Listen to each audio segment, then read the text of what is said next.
郭子健啊，呢個野良犬裏邊咧，雖然就好男性啊，有嘢啊，有良犬啊咁啦，講啲啊即係孤兒仔啊，啲狗咁樣，狗一般成長啲孩子，咁但係裏邊有3個女主角咧，我又覺得幾閃電喎，即係你麗珍出現得好少，但係又好深刻印象。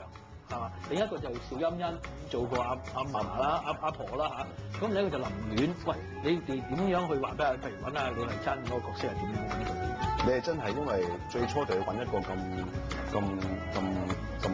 好似迷一樣咁樣嘅女人嘅感覺，咁然之後即係左諗右諗咗好多人，咁但係總覺得係李麗珍係有一股，你覺得佢好多古仔後面應該呢個人係幾唔開心嘅，咁但係又你會覺得佢有一種好凄美嘅感覺。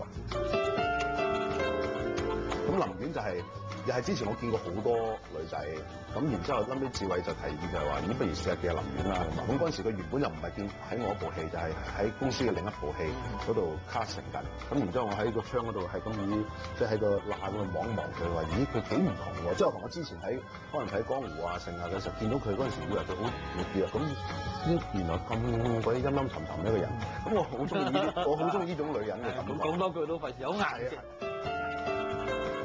咁然之後，欣欣姐就係一個意外嚟嘅。係。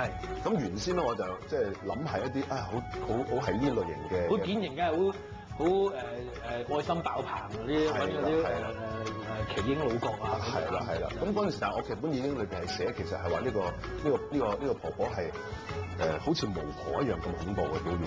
咁但係其實佢裏邊係好有愛對呢個小朋友。咁然之後。嗰陣就冇諗過，咁呢個亦都係阿志偉提，佢就係話：喂，你不如試下見阿邵欣欣啦咁啊！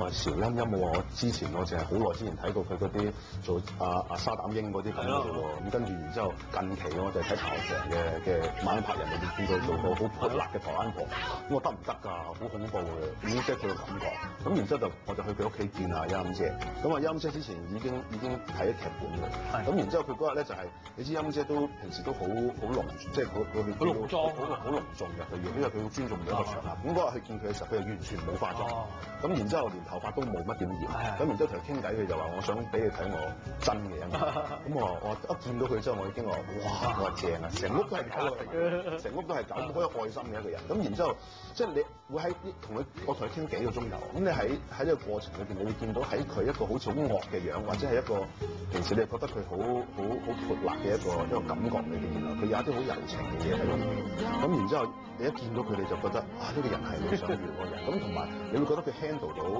一個，因為唔係好多戲，咁但係佢個效果好強，因為你直接要知道呢個細路仔係點樣成長，就係由呢個婆婆裏邊。咁同埋點解個細路仔喺佢個生活裏邊，即係佢依然係可以活得咁好咧？咁樣咁一定係有一個人係保護住佢。佢好 powerful，即係你俾佢感覺到呢個婆婆係好 powerful 㗎，所以佢臨尾拒絕阿林子祥翻嚟，你又覺得 work 㗎喎。咁同埋到佢臨尾差唔多完場嘅時候，佢俾嗰個感覺係即係我自己睇嘅，我自己拍嗰陣時我都真係喊㗎。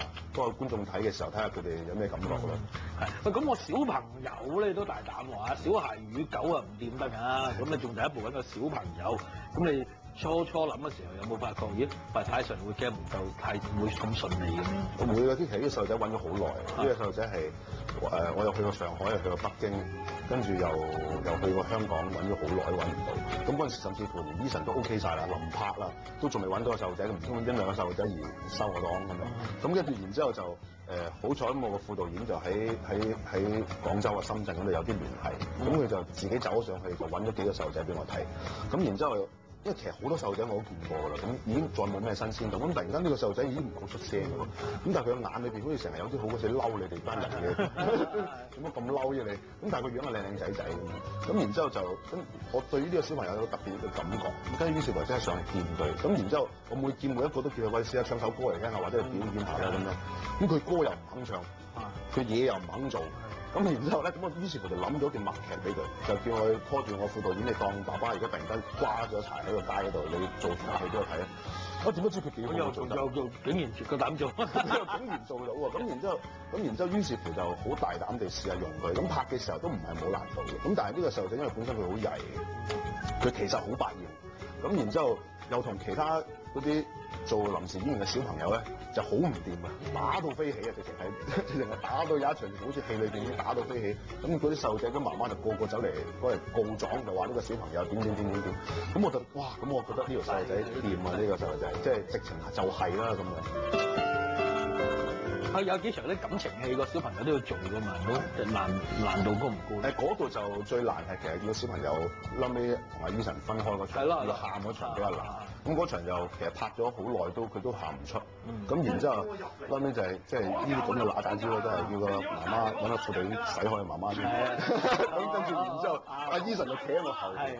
咁就 camera set 好曬啦，咁啊企度係咁鬧，即係自己都心痛，不過冇辦法，係咁鬧，完之後嗱，你再唔拍呢個全班人我就死喺你面前，我話你唔使自己翻屋企啊，我叫咗你阿媽走啊，你以後都唔使翻屋企，跟住鬧完一輪之後，鬧到個小朋友真係驚啦，咁驚到一個地步就係哇已經兩大眼啦，即刻就Eason 埋嚟，Eason 再鬧，即係佢嗰段戲佢係要鬧噶嘛，咁跟住一鬧佢已經咇啦個眼水，咁跟住然之後即刻就拍，咁就反而 OK 咯。咁啊嗰場係我對呢個小朋友冇辦法，對個小朋友都要為藝術犧牲下先得啦。個小朋友得9歲嘅，係實際上得9歲。喂，我最後咧想問下咧，即係譬如而家呢個戲咧拍完之後，聽講都有即係幾部戲揾你開拍咯喎，係嘛？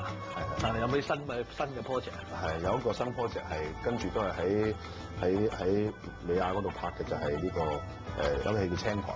咁其實係一個警匪片嚟，係一個深水埗嘅警匪片。咁其實即係都我自己住喺嗰度嘅，咁個感覺就係一個好似好。同埋我寫劇本嘅時候，又係熱到飛起嘅時間嚟。我成日想寫一個環境，就係好係一班好低下層，但係又好強生命力嘅人喺度，喺一個咁高溫嘅一個環境底下生活。咁全部都好，又係有啲差人唔似差人，咁有啲妓女，跟住印巴人，跟住然之後好多呢啲咁嘅人混雜喺呢個地方。咁我就一個咁樣嘅地方嘅一個警匪。咦！我諗起有幾次野狼犬啲世界喎，又係好即係又係好低沉啊！好黑色咁啊！其實呢個視覺風格係咪自己好刻意建立定係哎呀拍咗出嚟先知道嘅？都係，其實我唔知嘅，因為我自己不嬲都有寫開嘢，或者係都有以前有畫開嘢咁樣。我自己本身係中意呢一方面嘅嘢，咁都係做下先有人話翻。即係其實最主要係拍完呢部戲，啲人先話翻俾我知，你都咁樣嘅咁陰陰黑黑咁樣。咁我自己都覺得好正常，我不嬲都係咁㗎啦。咁嗰陣時就同阿信寫劇本，佢都話：唉，你唔好寫得咁成日都死啊，死咩啫？跟住唔死㗎啦，而家咁樣。咁跟住到我自己去拍嘅時候，咁我就盡量將自己想做嘅嘢就擺落去，咁啊死咪死咯，咁黑就黑咯，咁你理得我啊咁樣。咁第二部嘅時候，咁都仲可以俾我去傻下先嘅。係啦，咁啊呢部嘢咧，佢就黑得嚟咧，都係啲光明面嘅，嗱你又唔噏得住晒嘅，不過一部相當之幾有意思同埋幾賞心悅目嘅電影嘅，有動有靜，即係我覺得郭子健喺建立野狼犬成個佢自己個人嘅童話世界裏邊係相當之成功同埋好有風格嘅。好啦，多謝郭子健，多謝晒。